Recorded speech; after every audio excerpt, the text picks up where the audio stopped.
like to have a deposit guarantee fund to ensure that the shilling in a SACCO is as safe as a shilling in a bank.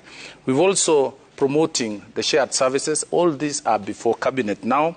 And also we are focused on modernization to increase. You remember our Kenya Kwanza manifesto was increase milk production in Kenya from 4.2 billion liters per year to 10.2 billion liters per year. And to manage that production, we need to modernize. Already, we finished during the year Nyambene KCC plant in Meru. We finished Kiganjo in Nyeri, and we have finished Nyahururu. And also, we have equipped Eldoret, Kitale,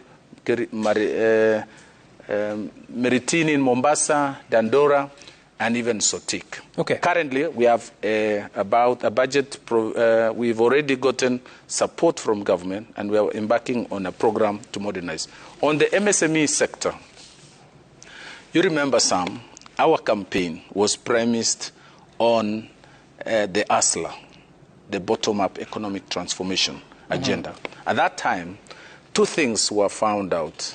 Number one, access to affordable credit and aggregation of markets. Hence, the president immediately after taking office and giving us this assignment, he gave me 23 days to establish, come up with regulations and the establishment of the ASLA fund.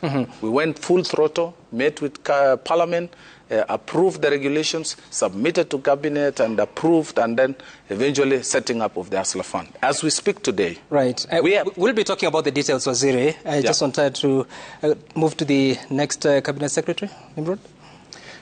Nafikiri vyema ni kukaribisha